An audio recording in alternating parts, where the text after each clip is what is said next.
Everyone, welcome back again to the channel explore life with Pratibha. I hope you are doing well. तो festival season पर आप सभी ने भी मेरी तरह घर को बहुत ही सुंदर से सजाया होगा और दिवाली तक करीब हम सारे ही फेस्टिवल सेलिब्रेट कर चुके हैं और दिवाली की तैयारी में हम सभी लोग काफ़ी दिनों से लगे हुए थे और तरह तरह के होम डेकोर आइटम से हमने अपने घर को सजाया भी था। But now festival time is over and it is time to come routine life. और इन दिवाली डेकोर आइटम्स को निकालना थोड़ा मुश्किल होता है क्योंकि इतनी मेहनत से पूरी फैमिली के साथ मिलकर हमने इनसे अपने घर को फेस्टिव रेडी किया था। बट लाइफ हमेशा एक जैसी नहीं रहती है, हमें अपनी रूटीन लाइफ में वापस आना ही होता है क्योंकि रूटीन लाइफ के कामों को अगर हम टाइमली पूरा ना करें तो पूरा दिन तो डिस्टर्ब होता ही है, साथ ही हम टाइम मैनेजमेंट भी नहीं कर पाते हैं। और टाइम मैनेजमेंट के लिए हर एक चीज़ को व्यवस्थित ढंग से अगर हम रखते हैं तो ही एक वेल ऑर्गेनाइज और क्लीन होम हम तैयार कर सकते हैं। और आप लोगों ने ये तो सुना ही होगा, a place for everything and everything on its place. Means अगर हर चीज़ का एक प्रॉपर प्लेस हो तो हर चीज़ अपनी जगह पर रहती है। तो फ्रेंड्स, जैसा कि आपने क्लिप्स में देखा, यहाँ पर जितने भी गार्लैंड थे आर्टिफिशियल फ्लावर्स के, वो सब मैंने बाहर से जो गेट वगैरह पर लगे थे वो सब रिमूव कर लिए हैं। अंदर भी जो तोरण वगैरह लगी थी, जो DIY मैंने किए थे, वो सब भी मैंने रिमूव कर लिए हैं। और इस तरह की दिवाली डेकोर आइटम्स बहुत ही कॉस्टली आते हैं, तो हर दिवाली ऐसा पॉसिबल नहीं है कि आप हमेशा ही न्यू डोर हैंगिंग्स या फिर तोरण खरीदें, तो इनको संभालना बहुत ज़्यादा ज़रूरी हो जाता है। और सारे जो दिए वगैरह दिवाली में जो यूज़ हुए थे और जो मैंने बाहर डेकोरेशन वगैरह किया था वो सब भी मैंने साफ़ कर लिए हैं। इनकी जो बाती वगैरह होती है या फिर जो भी लेफ़्ट ओवर जो बचता है पूजा में, उसको ऐसे ही कहीं नहीं फेंकना चाहिए। तो यहाँ पर एक बड़ा सा मैंने दिया ले लिया है, उसके अंदर सारी जो सामग्री थी पूजा की वो सब डालकर आप कपूर डालकर जला दीजिए। और आफ्टर फेस्टिवल्स ही नहीं, मैं रेगुलर डेज़ में भी इस तरह की हैबिट्स फॉलो करती हूँ। इससे जो हमारी पूजा सामग्री होती है जिससे हमने भगवान जी के सामने समर्पित किया है, तो उसको ऐसे ही कूड़े में फेंकने से भगवान जी का अपमान होता है।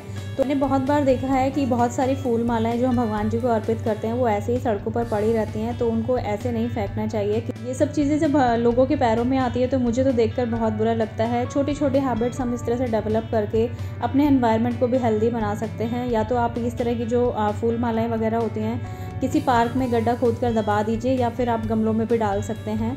तो जो भी सारे दिवाली के दिए थे जो मैंने पूजा में यूज़ करे थे और जो घर को डेकोरेट करने में यूज़ करे थे, उनको भी मैंने साफ़ कर लिया है डिश लिक्विड से। और थोड़ा सा गर्म पानी डालते ही इतने अच्छे से साफ़ हो गए थे, तो इनको रीयूज़ किया जा सकता है पूजा में। या फिर आप इन दियों से कोई DIY भी कर सकते हैं। पुराने दियों से बहुत सुंदर सुंदर क्राफ्ट आइटम्स बन जाते हैं। और यहाँ पर जो मेरे हाथ में ये छोटी सी मटकी है, लास्ट ईयर मैंने बनाई थी। दशहरे पर जो छोटी छोटी मटकियाँ आती हैं उनके ऊपर पेंट करके उसके अंदर वैक्स डाल दीजिए, बहुत ही ब्यूटीफुल से कैंडल बन के तैयार हो जाती है। और यहाँ पर जितना सामान मैं उतार सकी हूँ वो मैंने उतार लिया है। और सामने वाली वॉल पर मैंने अभी जो डोर हैंगिंग्स खुद DIY किए थे लोटस वाले, वो अभी मैंने लगे रहने दिए हैं क्योंकि न्यू ईयर तक अभी और भी फेस्टिवल्स आने बाकी हैं और न्यू ईयर तक घर को फेस्टिव रेडी रखना थोड़ा अच्छा लगता है। लेकिन बहुत ज़्यादा सामान अगर घर में लगा रहता है तो वो थोड़ा सा क्लटर क्रिएट करता है। तो बस यहाँ पर जो घर के कबाड़ से निकले हुए ऑर्गेनाइज़र हैं उन्हीं के अंदर सारी चीज़ें मैं ऑर्गेनाइज़ कर लूँगी। यहाँ पर इस वाले ग्रीन कलर के बॉक्स में ये मेरे बेटे की फुटबॉल आई थी, तो मैंने इसको संभाल के रखा था। कभी भी मार्केट से कोई भी महंगा ऑर्गेनाइज़र मैं नहीं खरीदती हूँ। इसी तरह से जो घर का कबाड़ होता है उन्हीं चीज़ों से अपने घर को ऑर्गेनाइज़ करती हूँ। तो और इसी तरह का ये बिकानो नमकीन का एक बॉक्स है जो दिवाली पर जिसमें गिफ्ट आया था, तो उसके अंदर भी मैंने डोर हैंगिंग्स वगैरह डाल के रख ली हैं। और जब चीज़ों को आप इस तरह से संभाल के रखते हैं तो उनकी लाइफ बढ़ जाती है और आप उनको लंबे समय तक यूज़ कर पाते हैं। और फ्रेंड्स, आपके साथ एक वीडियो मैंने शेयर किया था resetting my home after festivals, तो उसमें मैंने आपको ये दिखाया था कि मैंने अपना एक डिनर सेट काफ़ी टाइम से रखा है, तो वो निकाल लिया है। ये मेलामाइन का डिनर सेट है, तो इसको मैं रेगुलर डेज़ में यूज़ करने वाली हूँ। तो जब मैंने इसको डिनर सेट को निकाला था तो इस डब्बे को मैं फेंकने वाली थी, लेकिन एकदम से मेरे दिमाग में आइडिया क्लिक किया। इसका क्या यूज़ करूँगी अभी वीडियो में आपको देखने के लिए मिलेगा, लेकिन उससे पहले ये वाला आइडिया ज़रूर से देख लीजिएगा जो मैं अभी आपके साथ बात कर रही थी कि मैं जो बचे हुए पूजा के फूल होते हैं उनको कैसे यूज़ करती हूँ। एवरी ईयर मैं इस तरह से जब भी दिवाली के बाद ये जो गार्लैंड होते हैं फूलों के और इस मैरीगोल्ड की फ्लावर्स से डेकोरेट किया जाता है घर को भी और पूजा में भी चढ़ाए जाते हैं, तो हमेशा इनसे कंपोस्ट बना लेती हूँ। यहाँ पर ये वाला एक डब्बा रखा है ब्लैक कलर का तो इसके अंदर मैंने सारी मालाएं जो डाल दी हैं इसके अंदर। चाहे तो आप बिना तोड़े भी डाल सकते हैं, थोड़ा थोड़ा मैंने इनको कट कर दिया है और उसके ऊपर मिट्टी डाल देंगे तो आपकी कंपोस्ट बनके तैयार हो जाएगी। और मैं यहाँ पर अभी छत पर ना कुछ दही वगैरह लाना भूल गई थी, किसी तरह का दही या फिर देसी खांड जो होती है तो वो डाल दीजिए और इसको ढक कर रख दीजिए, थोड़ा सा पानी डाल दीजिएगा, तो आपकी 2-3 महीने में बहुत ही अच्छी कंपोस्ट बनके तैयार हो जाती है। और फ्रेंड्स मेरे छत पर इतने सारे पौधे हैं तो कभी भी मैं बाहर की कोई कंपोस्ट इस्तेमाल नहीं करती हूँ। घर में इस तरह से कंपोस्ट बन के तैयार हो जाती है। नेचुरल चीज़ें जितनी ज़्यादा अच्छी होती हैं हमारी प्लांट्स के लिए और हमारी बॉडी के लिए, बाहर के केमिकल्स उतना ही नुकसानदेह होते हैं। और यहाँ पर एक प्यारा सा बोनसाई मैंने बनाया है जिसकी कटिंग मैं काफ़ी दिनों से नहीं कर पा रही थी, तो ये काफ़ी ज़्यादा बड़ा हो गया था तो इसकी कटिंग भी कर ली है। और जो थोड़े से फूल थे उनको मैंने तोड़ लिया है और ये काफ़ी सूख गए थे क्योंकि वीडियो अपलोड करते करते और वीडियो रिकॉर्ड करते करते काफ़ी दिन हो जाते हैं।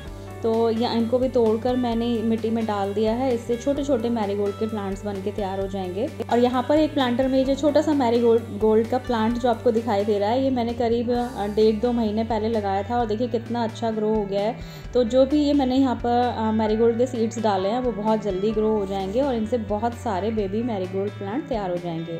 और फ्रेंड्स यहाँ पर दिवाली पर देखिए छतों का क्या हाल है। दिवाली से पहले मैंने भी अपनी छत की सफाई करी थी, लेकिन पटाखे वगैरह छोड़ने से बच्चे बाज नहीं आते हैं, तो दूसरों की छत में आपको दिखा रही हूँ। और मैं अपनी छत की क्लीनिंग कर चुकी हूँ और यहाँ पर कुछ सामान मैंने इकट्ठा करके भी रख लिया है। दिवाली से जो पटाखे बचे हैं उनसे बहुत ही सुंदर DIY आपके साथ जल्दी ही शेयर करूँगी।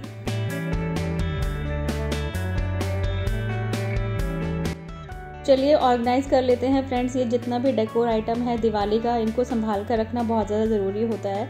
और अभी जब मैंने प्लांट्स ऊपर लगाए थे उससे पहले मैंने आपको बताया था ये जो डिनर सेट का जो डब्बा है, तो इसको मैंने क्यों संभाल कर रखा था। पहले मैंने इसको सोचा कि फेंक दूँ, लेकिन फिर मुझे एकदम से क्लिक किया कि इस तरह के जो कार्डबोर्ड बॉक्सेस हैं वो मेरे लिए तो ब्लेसिंग का काम करते हैं। आप लोग कार्डबोर्ड बॉक्सेस को ऐसे ही फेंक देते हैं या फिर रीयूज़ करते हैं, मुझे कमेंट करके ज़रूर बताइएगा। तो फ्रेंड्स इस कार्डबोर्ड बॉक्स से बनने वाला एक बहुत ही बढ़िया ऑर्गेनाइज़र, जितने भी यहाँ पर दिवाली डेकोर आइटम है इसमें अच्छे से ऑर्गेनाइज हो जाएंगे। और क्योंकि इसके अंदर जो दूसरे वाले बॉक्सेस हैं जिनके अंदर प्लेट्स और बाउल्स थे, तो उसके जो बॉक्सेस हैं वो बहुत अच्छे से ऑर्गेनाइज हो जाएंगे इस बॉक्स के अंदर ही। अगर हम वैसे सेपरेटली कोई बॉक्स लेते हैं और उसका ऑर्गेनाइज़र बनाते हैं तो उसके अंदर सामान रखना थोड़ा सा मुश्किल हो जाता है। आप वीडियो देखते रहिएगा, यहाँ पर बहुत ही बढ़िया तरीके से सारी चीज़ें अरेंज हो जाएंगी। और मैंने इसको कवर कर लिया है एक वॉलपेपर से, और ये एक सेल्फ एडहेसिव वॉलपेपर है और इससे मैं पहले भी एक ऑर्गेनाइज़र बना चुकी हूँ जिसको मैं अपने ड्रेसिंग टेबल पर यूज़ करती हूँ और सारी ड्रेसिंग टेबल की काफ़ी सारी चीज़ें उसमें अच्छे से ऑर्गेनाइज हो जाती हैं।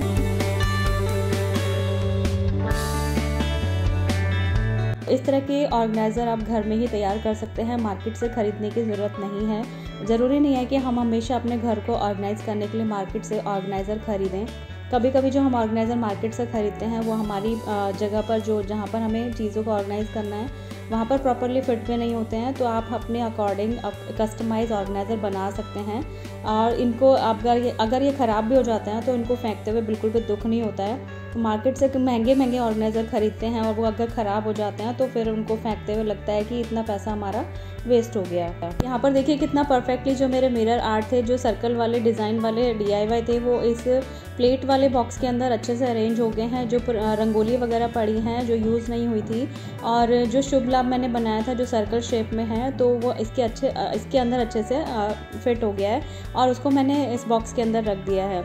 और जो दूसरे वाला बॉक्स है इसके अंदर जो बाकी DIY मैंने क्रिएट किए थे खुद से, तो वो सब इसके अंदर मैंने रख दिए हैं। और लास्ट ईयर मैंने इस तरह के मटकी वाले कैंडल से डेकोरेट किए थे, तो जो दशहरे पर छोटी छोटी मटकियाँ आती हैं वो मेरे पास अभी भी पड़ी हैं, उनसे भी कोई DIY बनाऊंगी तो आपके साथ शेयर करूंगी। और एक और बॉक्स यहाँ पर बचा हुआ है, इसके अंदर सारी जो टी लाइट्स हैं वो मैंने इसके अंदर रख दी हैं। पहले मैंने इसको प्लास्टिक वाले बॉक्स के अंदर रखा था, तो मैं सोची थी कि ये वाला प्लास्टिक वाला जो बॉक्स है कुकी बॉक्स, ये इसके अंदर आ जाएगा, लेकिन वो उसमें फिट ही नहीं हुआ।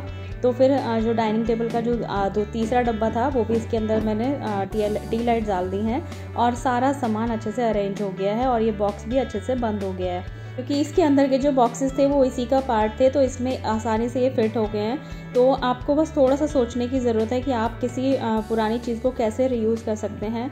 और हमेशा महंगे ऑर्गेनाइज़र ख़रीदने की मुझे तो कभी भी ज़रूरत महसूस नहीं होती है। आप लोग मार्केट से ख़रीदते हैं या फिर इसी तरह से ऑर्गेनाइज़ करते हैं चीज़ों को, मुझे कमेंट करके ज़रूर बताइएगा। तो फ्रेंड्स सारी चीज़ें इन डब्बों में ऑर्गेनाइज़ हो गई हैं। जो बची हुई कैंडल्स थी, जो अभी जिनकी बत्तियाँ वगैरह निकल गई थी, उनसे मैं मेल्ट करके नई कैंडल्स तैयार कर लूँगी। और फ्रेंड्स यहाँ पर जो दिए मैंने वॉश करके रखे थे वो इस वाले बॉक्स के अंदर अच्छे से अरेंज करके रख दिए हैं। थोड़े से दिए मैंने बाहर रखे हैं। इन दियों से मैं एक बहुत ही प्यारा सा DIY क्रिएट करूँगी। और वीडियो यहाँ तक पसंद आया तो प्लीज़ वीडियो को लाइक कर दीजिएगा, इससे मुझे बहुत सारा मोटिवेशन मिलता है। और इस तरह की जो लाइट्स हैं जिनसे हम घर डेकोरेट करते हैं दिवाली पर, इनको भी आप अच्छे से संभाल कर रख लीजिए। और हस्बैंड ने इसको एक पेपर रोल था, न्यूज़पेपर जो खुला भी नहीं था, तो उसके ऊपर लपेट दिया था इसके ऊपर अच्छी तरीके से। इससे ये उलझेगी भी नहीं और इसकी लाइफ भी बनी रहेगी। और फ्रेंड्स ये बात 100% सही है। For every minute you spend organising you earn an hour, यानी कि अगर हमने ढंग से ऑर्गेनाइजेशन किया है तो हमारा बहुत सारा समय बचता है। आई होप फ्रेंड्स ये वीडियो आपको पसंद आएगा, तो प्लीज़ वीडियो को लाइक कीजिएगा और चैनल अभी तक सब्सक्राइब नहीं किया तो सब्सक्राइब कर लीजिएगा। I will see you soon, bye bye.